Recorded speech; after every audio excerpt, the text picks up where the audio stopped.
నమ్మకం అమ్మ లాంటిది. మా మీద మీ నమ్మకం మిమ్మల్ని తప్పకుండా అమ్మని చేస్తుంది.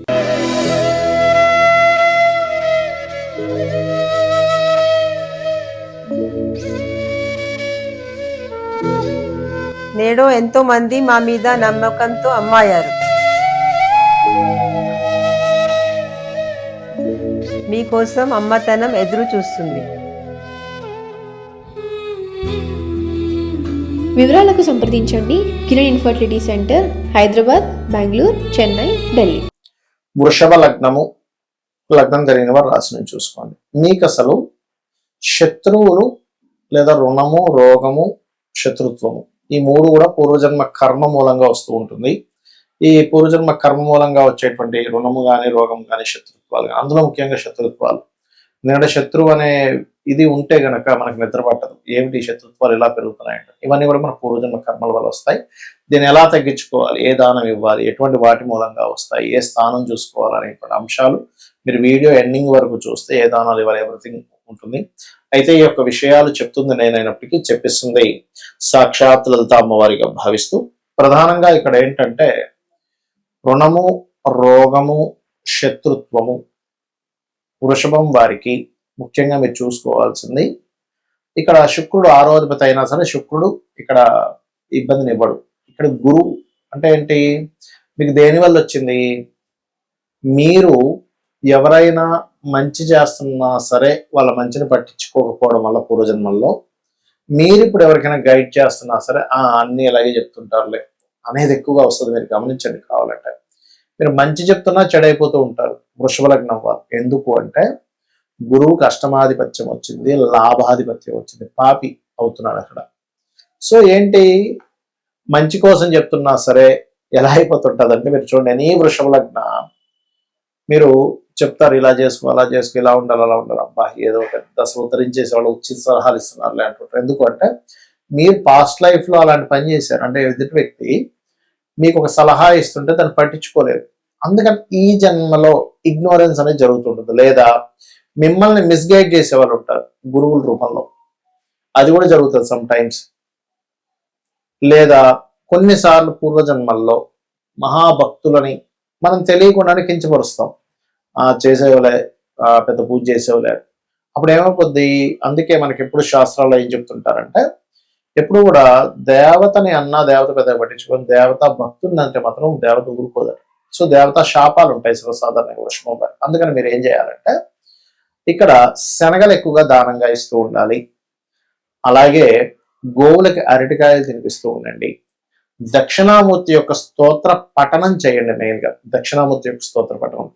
అలాగే దిగంబర శ్రీ పాదవల్లభ దిగంబర ఎక్కువగా గోసేవలు చేయడం. వీలైతే మీకు దగ్గరలో టెంపుల్స్ ఉన్నట్లయితే ఆ టెంపుల్స్ లో పసుపు, గంధము ఆలయంలో వాడుకోవడానికి ఇవ్వండి. ఖచ్చితంగా మీకు మార్పు అనేటువంటిది జరుగుతుంది.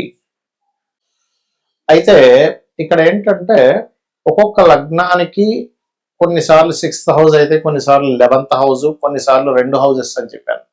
ఇక్కడ 6వ అధిపతి అయితే డైరెక్ట్ గా మనం లగ్నం నుంచి లెక్క పెట్టుకుని 6వ స్థానం ఎవరో దానికి దానం ఇచ్చేస్తాము. 11వ స్థానం అయితే 11వ అధిపతి ఎవరో దానాన్ని ఇస్తాము. అయితే ఇక్కడ మెయిన్ పాయింట్ ఏంటంటే ఇది లగ్నం నుంచే చూసుకోండి. లగ్నము తెలియదు అనుకునేటువంటి వారు రాశి జోలికి వెళ్ళొచ్చు, అందులో ఎటువంటి సందేహం లేదు. అయితే ఇక్కడ ఇప్పుడు ఒక్కొక్క గ్రహం వల్ల కూడా ఒక్కో రకంగా వస్తూ ఉంటుంది.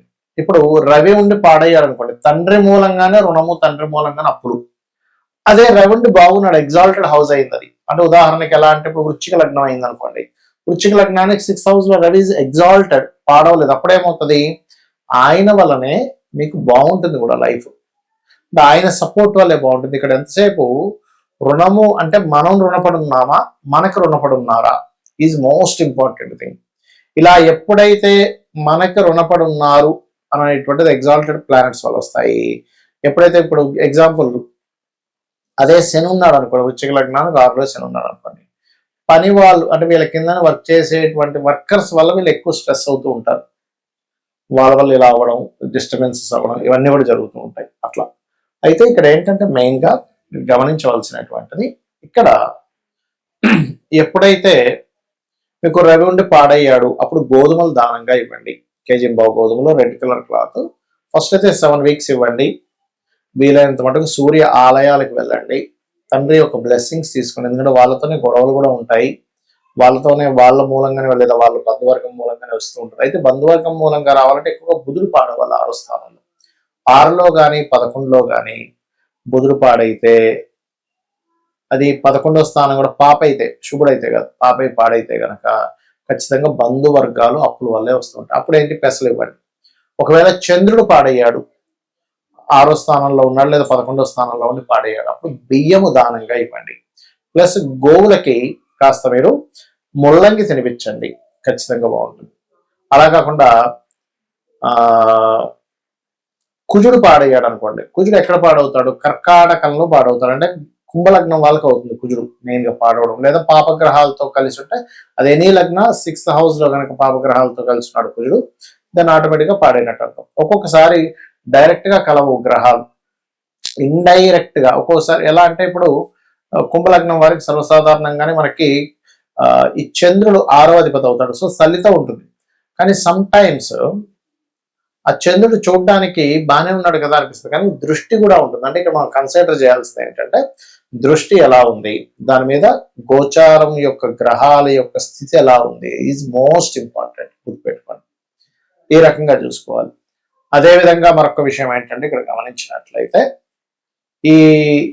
ఈ చంద్రుడు మరియు అదేవిధంగా ఏదైతే బుధుడు ఉంటాడో, చంద్రుడు ఉన్నాడో, ఇందాక చెప్పినట్టుగా బంధువర్గం వారు అండ్ అట్లాగే పెసలు దానంగా ఇవ్వడం, బియ్యం దానంగా ఇవ్వడం చేయాలి. ఒకవేళ సమ్ టైమ్స్ గురువు ఉంటాడు పాడైపోయి, అది కూడా ఇప్పుడు మకర రాశిలో గురువు అనుకోండి నీచిపడ్డాడు, లేదా గురు చండాల యోగంలో లేదా పాపగ్రహాలతో ఉన్నాడు, అప్పుడు గురువు పాడయ్యాడు అర్థం.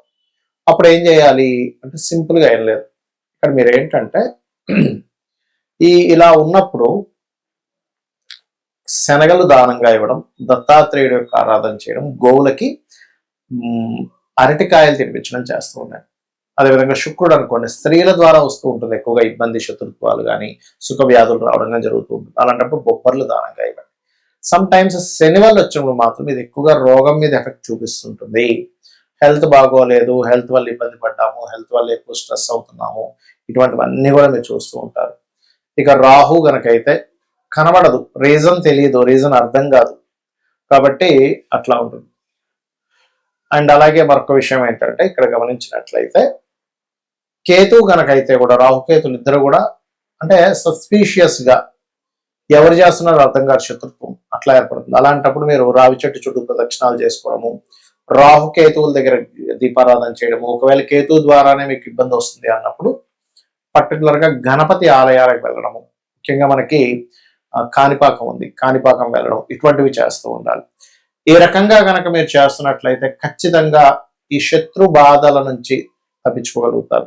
బికాజ్ ఆఫ్ మనకేంటంటే మన చుట్టూనే శత్రువులు వస్తారంటే ఎలాగ తండ్రి, తల్లి, బంధువర్గం రూపంలో, ఫ్రెండ్స్ రూపంలో, కొలిక్ రూపంలో మనం వాళ్ళకి రుణపడి ఉన్నాం, వాళ్ళతో మనం పూర్వజన్మలో శత్రుత్వాలు పెట్టుకున్నాం, ఆ శత్రుత్వం తీర్చుకోవడానికి వచ్చారు.